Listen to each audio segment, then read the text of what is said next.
All right, we're going to take a look at some winners and losers on the Bears roster from the 2025 NFL Draft. Focus on 5 Bears players on both sides of the spectrum that were already on the roster, and now that they've drafted 8 new players, could it be good news for certain players? Could it be bad news for others? We'll talk about that here coming up on Chicago Bears Now. My name is Harrison Graham. If you are excited for the 2025 season, I know I am. I am counting down the months. We are less than 5 months away. Hit that like button and like this video if you're fired up for the 2025 Chicago Bears. Okay, I think the biggest winner not only for this team, but for any player in the league this entire offseason has got to be Caleb Williams. Caleb Williams is being invested in more than any other player in the NFL. The Bears are just loading up. How did they start? They hired Ben Johnson, the best offensive coach of the last couple of cycles. Okay, cool. What else did they do? They loaded up on the offensive line with Joe Thuney, Drew Dahlman, and Jonah Jackson. That's not even to the topic of this video, related to the draft. Oh, they'll probably draft maybe they'll get a tackle, which would obviously help Caleb, or a running back, which would help. How about probably the purest receiving tight end in the draft in Colston Loveland? Oh, we're going to double down on Luther Burden as well.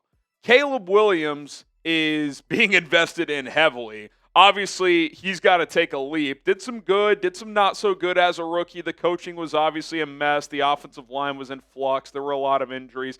And it was just his rookie year. So you get kind of a pass for your first year. And again, I don't think it was some disaster by any means. Took care of the football. The accuracy you would expect to go up. But it wasn't a disaster. But this isn't going to cut it in year 2 with the amount of investment that you've had. I don't think there's any other player, especially among young players, under as much pressure as Caleb to produce this year. You could maybe say J.J. McCarthy just because they won 14 games last year and they let Sam Darnold go. But Caleb Williams, as the number 1 pick, with the amount of investment that the Bears have made into him, I'm probably going to do a whole video on this. He has to deliver, and he has to deliver this season. So more to come on that in the coming days and weeks. But huge winner for Caleb all offseason, but even more so coming out of the draft. Okay, I think DeAndre Swift is a pretty clear winner as well because the Bears did not get Ashton Jeanty early on.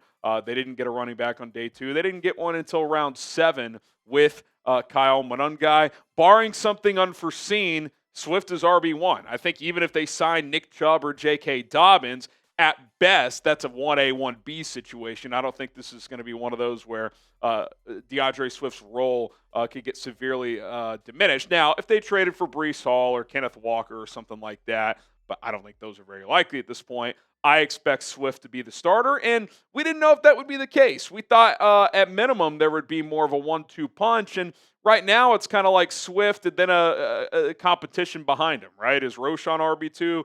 Is someone who's not on the team RB2? Is it going to be the rookie Kyle Monungai? Who knows?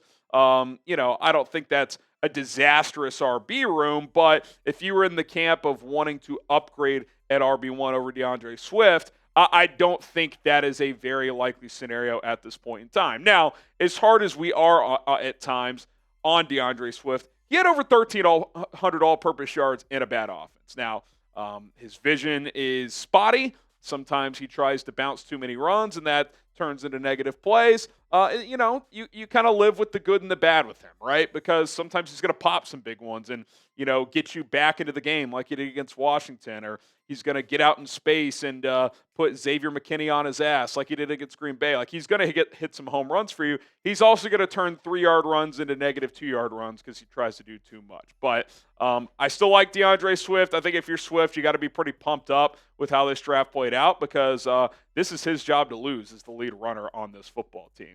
Will the Bears add another running back? If you had to guess, type Y for yes, they will. Type in for no, they will not. I still think they will at some point. Some Nick Chubb buzz out there. We'll see if it ends up happening.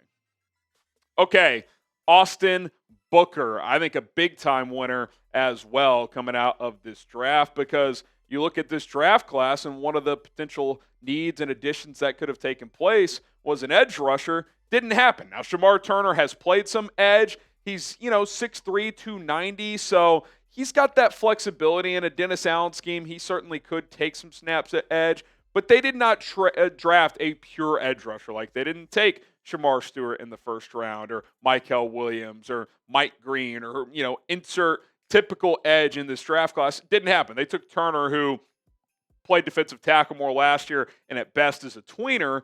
So if you're Austin Booker and you think about this defensive line right now, is they did not invest in an edge rusher with any of the 8 picks in this NFL draft, the opportunity is there to play a real role, because Montez Sweat and Dio Adengbo are the only edge rushers on the roster clearly in front of them. And we know Adengbo's going to kick inside some. So your main competition is Daniel Hardy right now to try and be that third edge rusher. That is very much on the board for Austin Booker to take that leap in year 2, be that number 3 edge rusher, which means you're going to rotate in a lot. You're going to play a lot. So we'll see if he's able to run with that role. We'll see if the Bears add a veteran to that group. But for now, the opportunity is there for Booker.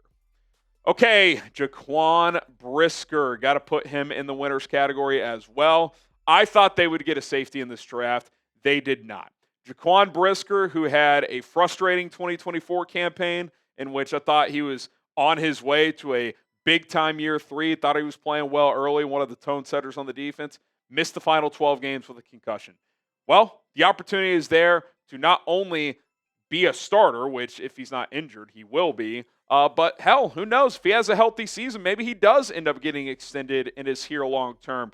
I kind of thought there was a chance they'd take a safety like in the 2nd or 3rd round, and maybe Brisker starts the season as a starter, but could he get phased out? If he gets injured, could he be in trouble? Now, if he gets hurt again, especially another concussion, I'd be shocked if he was here beyond this year, but if he can go out there, play 15-plus games, have a healthy season, there's still an opportunity for him to earn a contract with this team.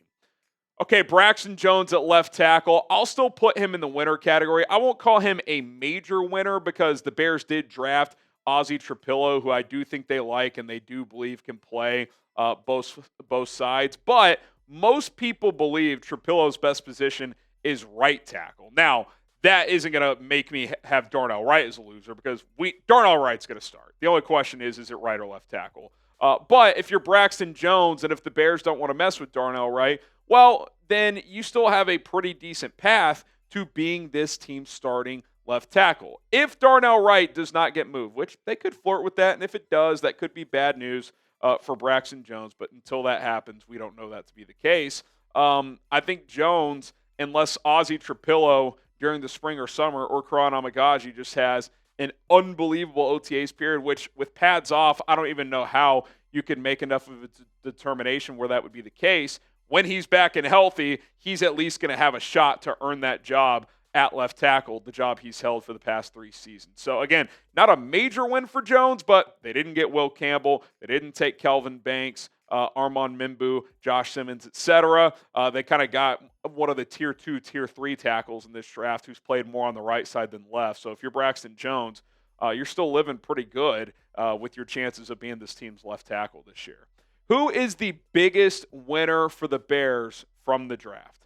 What say you? I think it's got to be Caleb, with just the amount this franchise is investing in him, which they should, because when you take a quarterback number 1, you should do everything you can to make him as successful as possible during his rookie contract so he can improve, grow as a player. That way, if and when you have to pay him, he's established in this league and he doesn't need as much star power around him once he's making the big bucks. Okay, Colston Loveland, one of those pieces to help Caleb Williams. We got his jerseys available at chatsports.com/Loveland.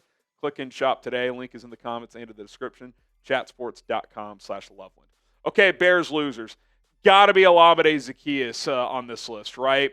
Now, look, Zaccheaus is still going to get to compete. I don't think Luther Burden just earns that number 3 role and that's it, right? I think Zaccheaus is still going to come in here and earn his stripes like he should, coming off a good year in Washington. But let's face it, you take Luther Burden in the 2nd round, if he comes in, hits the ground running, ideally he has a bigger role than Zaccheaus. And look, from his team standpoint, that's ideal for the Bears. I said this when they signed Zaccheaus. I'll say it now.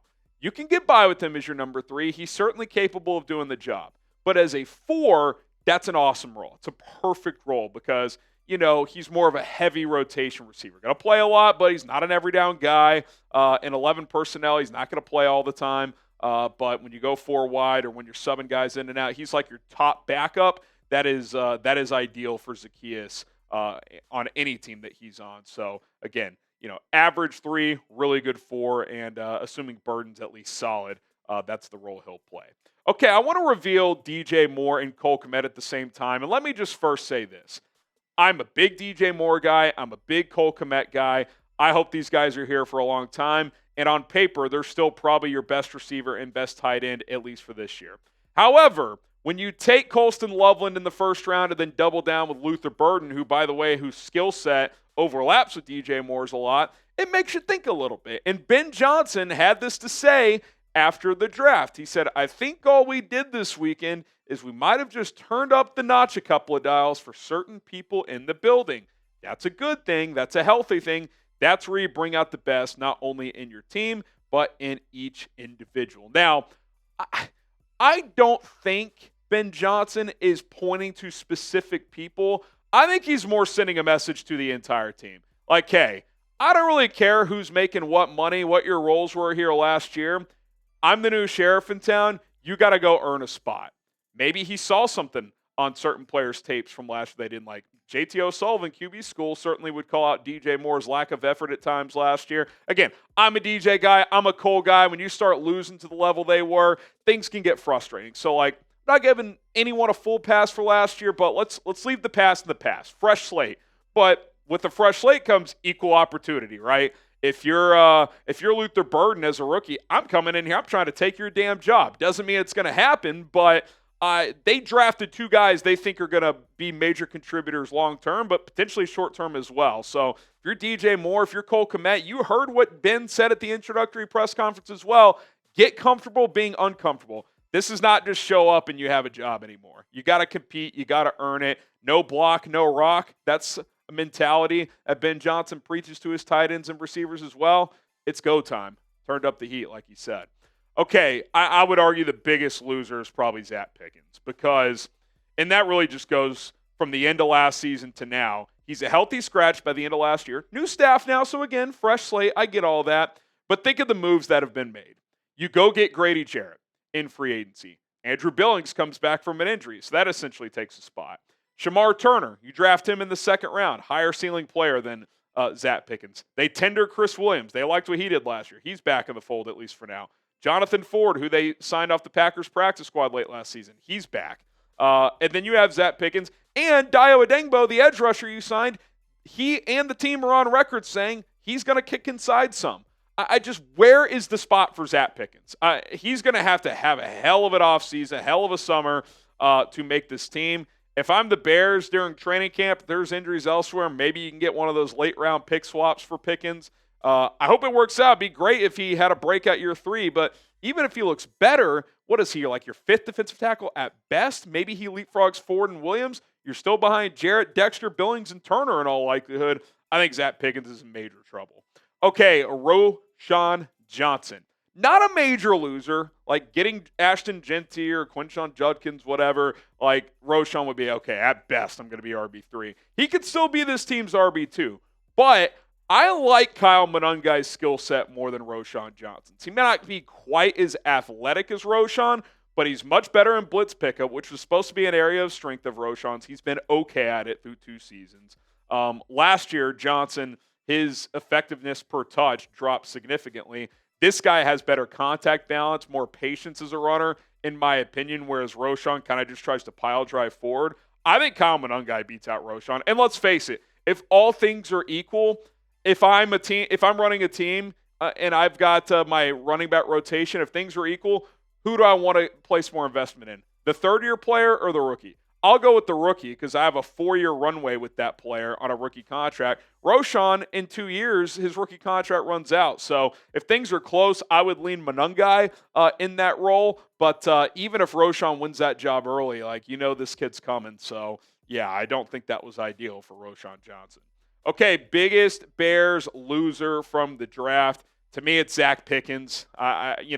Another guy who I didn't even include there, Tyler Scott. Does he have a spot on this roster? I'm not sure. Receivers in general you could point to because the Burden pick was such a luxury pick. No one really saw it coming. But let me know, biggest Bears loser from the draft. My name is Harrison Graham. Don't forget to subscribe to the channel. We will continue to bring you guys Bears content on a daily basis. Bear down.